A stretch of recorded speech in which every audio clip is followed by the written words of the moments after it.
Assalomu alaykum barchaga.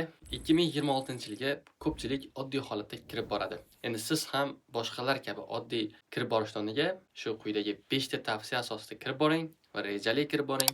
Shunda eng kami boshqalardan 5 barobar yaxshiroq natijalarga erishish mumkin bo'ladi. Qo'limda notebook va inshaalloh sizlarga yaxshi bir rejalar bilan ajoyib video tayyorlash uchun shu yerda turibmiz.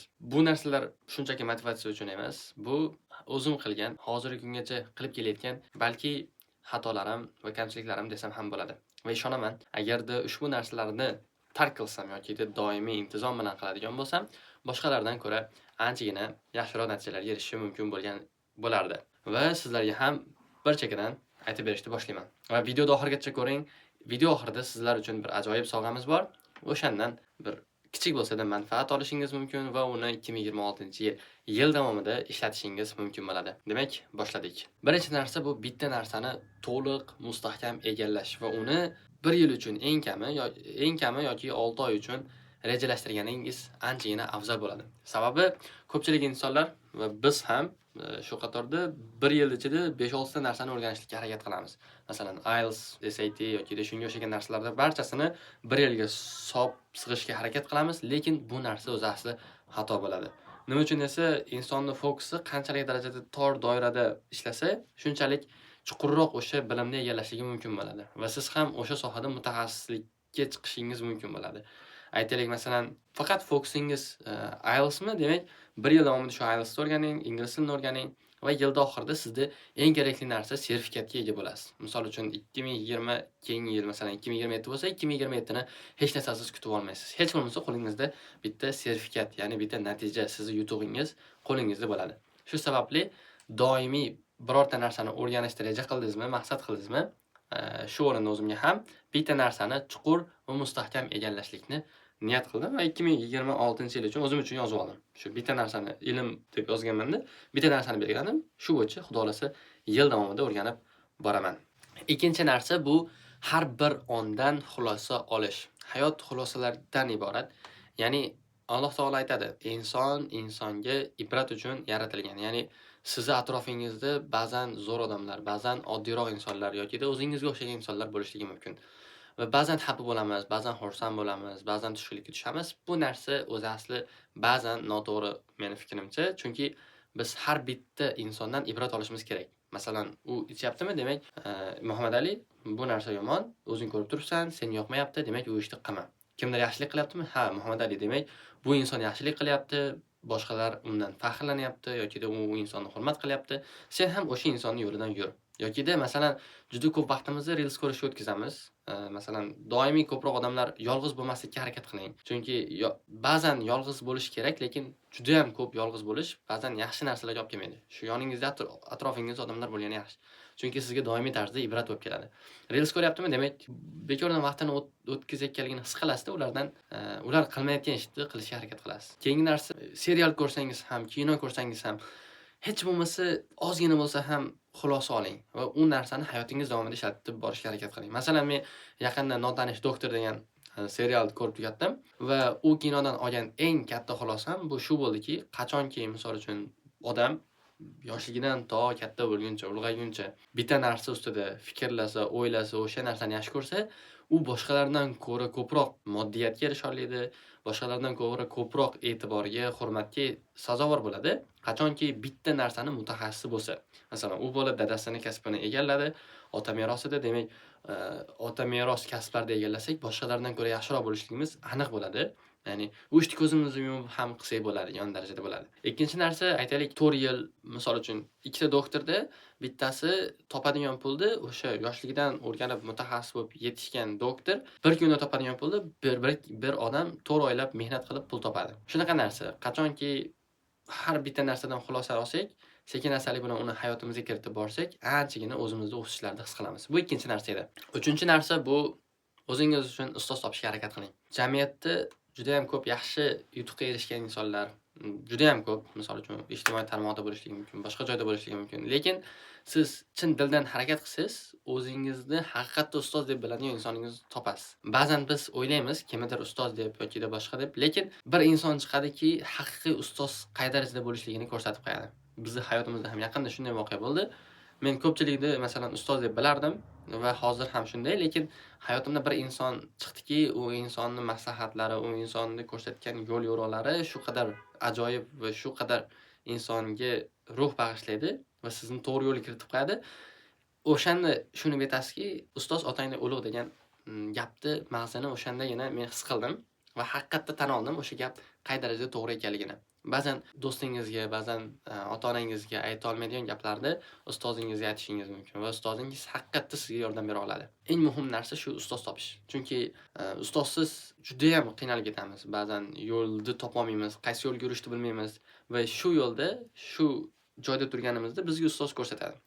Men mana shu yo'lda yurdim, bu yo'lda yurdim, lekin eng yaxshi shu ekan, shu yo'ldan yurib ko'ring, nimagadir osonroq erishasiz shu yo'l orqali. Men qancha zahmatlar chekdim, siz osonroq borasiz degan ma'noda ustoz haqiqatda kerak bo'ladi. Shu kungacha ustoz yo'qmi? Demak, kimnidir toping, kimnidir etagidan ushlang. Men sizga shu havas qildim, menga ham yordam bering. Men ham sizni yo'lingizda yurmoqchiman. Inshaalloh siz faxrlanishingiz mumkin bo'lgan eng yaxshi shogirdlaringizdan biri bo'laman. Shunaqa qilib aytsangiz ham bo'ladi. Bir kun shu niyat qilib yozib qo'ying, 2026-yilda bir zo'r ustoz topaman. Inshaalloh ustozdan o'tmagan shogird emas deganlaridek eng kami ustoz darajasiga chiqib qolishlikni niyat qilib yuraverish kerak ekan. Xo'p, keyingi narsa. Mutaxassislikni eng cho'qqisiga chiqishga harakat qilishimiz kerak ekan. Masalan, kimdir maktab yoshida ko'rayotgan bo'lsin yoki kimdir institut yoshida ko'rayotgan bo'lsin, sohangizni ideal darajada mutaxassis bo'lishlikka harakat qiling. Chunki fokusni boshqa narsalarga ajratish yoki boshqa ishlarni qilib yurishlik bu sizga anchagina yillarni yo'qotishingizga sabab bo'ladi. Va biz o'ylaymizki, bizni sohamizda pul topish yoki non topish juda ham qiyin deb o'ylaymiz, lekin o'zi asli bu narsa juda ham oson. Faqat bitta muammo bor. Bu ham bo'lsa bizni faqatgina mutaxassis emasligimizda. Qachonki sizga boshqalar ishonadi, qachonki siz ideal bo'lsiz. Bizni masalan, faqatgina o'zbek tilini bilib, o'sha birorta sohani mutaxassisi bo'ling, siz 34 milliondan 38 millionta klientingiz bor degani. Shunchaki siz o'sha narsani idealligini ko'rsatib qo'yishingiz kerak xolos. Masalan, oddiy novvoy bo'lsangiz ham shu qadar san'at asarida non yasang, butun O'zbekiston kerak bo'lsa milliarderlar ham sizga chiqib shu noningizdan olaylik deb kelishadi. Shu eng kami bir marta hayotida bir marta to'ylariga yoki qanaqadir bayramlarga sizni noningizni olib ketadi. Yoki siz quruvchi bo'ling, eng milliarderlar sizga chiqishadi. Shu iltimos sizni sizga havas qildik, bir ajoyib uylar qurasiz ekan. Keling biz uyimizda ham bir xizmatimizni qiling, biz rozi qilamiz degan ma'noda sizga gaplar aytish mumkin. Buni orqasida nima bor desa, juda ham katta mehnat va o'shani eng idealligi va o'sha sohani eng chuqur bilimlari. Qachonki sizda bilim bo'lsa, tajriba bo'lsa, demak, libo odam har qanday aytgan so'mmangizni berib, o'sha ishni qilishga tayyor. Qachonki biz o'sha narsaga kreativlik, ozgina kreativlik qo'shsak, qachonki uni san'at darajasida mehr bilan yaxshi ko'rib qilsak, o'shanda biz mutaxassislikka chiqamiz. Ko'pchilik meni fikrim bo'yicha xato qilayotgan narsa bu o'zini sohasidan ketmaslik. Masalan, qaysidir institutga kiradida boshqa narsaga yurib ketadi. Bu juda ham nimaligi? Meni fikrimcha yaxshi narsa bo'lmasa kerak deb o'ylayman. Sababi 4 yil bizda vaqt bor, misol uchun institutda o'qisak, shu 4 yil davomida birinchi yil asosiy bilimlarni olaylik, muhitga sal bo'lsa ham tushib olaylik, ikkinchi, uchinchi, to'rtinchi yildan boshlab o'sha sohani bilimini egallashlikka harakat qilaylik. Masalan, uchun o'sha sferaga kirib boraylik. Masalan, men biznes boshqaruv sohasida o'qiymanmi, demak, qaysidir biznesga kirishim kerak. O'sha qanaqa tizimlar qurishyapti, nimalar qilishyapti, kimga bo'ysunadi yoki qanaqa tezzalar berish kerak, vazifalar berish kerak, kim nima vazifani bajarish kerak, qanaqa bo'limlar bo'lish kerak o'zi asli yoki qanaqa bo'limlar o'zi qaysidir sohalarga ortiqcha. O'sha narsalarni biznesda ichiga kirib o'rganib olsam, 4 yil misol uchun o'qib bo'lganimdan keyin men bilan yonimda tajribasiz inson tursa, har qanday kompaniya meni olishga tayyor bo'ladi. Tajriba bo'lsa, shu 4 yildan samaraliroq foydalanadigan bo'lsa, nimaiki niyat qilgan bo'lsa, o'sha niyatiga yetish yo'li anchagina oson bo'ladi. Shuning uchun o'sha sohasida yoki sohasiga yaqinroq sohada tajriba orttirgan anchagina afzal bo'ladi. Shu bilan bir qatorda bir joyda masalan ishlasangiz ham o'sha joyda chin ko'ngildan, chin dildan ishlashga harakat qiling. Ko'pchilik talabalar balkim qilar ofitsiantlik deb o'ylayman. Va shu ofitsiantmisiz, o'sha ishga mehr berib qilsangiz, inshaalloh boshqalardan ko'ra sizga misol uchun menejerlarda yoki tepadagi odamlarning mehri ko'proq tushishi mumkin bo'ladi. O'shanda sizni ko'tarilishingiz, o'sha sohada qolmasangiz ham yaxshiroq rivojlanishingiz, yaxshiroq daromad topishingiz mumkin bo'ladi. Eng asosiy narsa o'sha ishlayotgan qayerda bo'lishidan qat'iy nazar chin yurakdan, chin ko'ngildan ishlash kerakligini tushunib yetdim. Men masalan ba'zan ishlaganimda mas'uliyatsizlik qilardim yoki o'sha ishimga oddiyroq ko'z bilan qarardim. Va bu narsani tushunib yetdimki, juda xatoligi va olinayotgan haqqa nisbatan juda ham noto'g'ri ishligini keyin bilib yetdim. Va bilib yetganimda o'sha allaqachon kech bo'lgandi. Nima ishni qilsangiz, kim bilan ishlasangiz, farqi yo'q. tushunib yetdim. Lekin bu narsa kech bo'ldi. Keyingi narsa masalan 4-maslahat ichida 3-si imkon qadar hozirgi kunda juda ko'pchilikni ko'raman, tanishlarim yoki gruppadoshlarim bitta joyda ishlashadi va faqatgina tanish bilishlari o'sha joyda ichida bo'ladi. Meni fikrim bo'yicha bu narsa salgina noto'g'riroq bo'lishligi mumkin. Lekin meni fikrim qanaqa desa, qanchagina odamni tanish bilish ko'p bo'lsa, ya'ni kontakt qancha ko'p bo'lsa, kontrakt ham shuncha yuqori bo'ladi. Ya'ni sizni tanish bilish ko'pmi, u degani sizni har qanday eshikka kalit bor degani. Masalan, stomatologiyada qanaqadir tanishingiz bormi? Demak, qaysidir muammongizga yechim topsangiz bo'ladi o'sha kalitingiz bilan. Ya'ni sizda tanish bilishlik kaliti bor. Shu narsadan maksimal darajada foydalanish kerak. Networkingni shu 4 yil ichida maksimallikka olib chiqish kerak. Ya'ni siz faqatgina gruppadoshlaringizni tanimang, boshqa parallel gruppadoshlarni tanishni boshlang. Birinchi kurslar, 2-chi, 3-chi, 4-chi kurslarni ham hammasini tanish bilish qilib, o'ziga yaqin qilib olavering. Qanday qilish mumkin? Shunchaki kichik sovg'a berish mumkin yoki qanaqadir volontyorlik ishlarida, tadbirlarda qatnashish mumkin.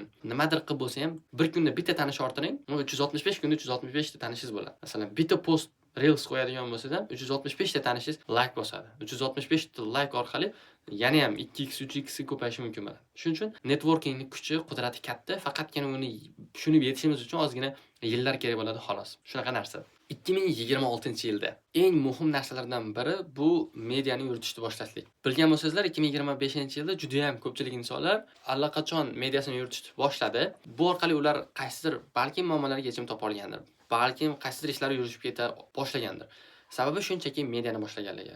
Sababi shunchaki kamera qarshisida yaxshiroq gapira olganligi. Shuning uchun siz ham boshlang. To'g'ri, muammolar bo'ladi, gapira olmaysiz, hayajon bo'ladi, qo'rquv bo'ladi. Kimdir gapirishi mumkin deb o'ylaysiz. Qarindoshlaringiz boshida, misol uchun gapiradi, qanaqadir kulgandek qarashligi mumkin. O'zi asli kulmagan bo'ladi.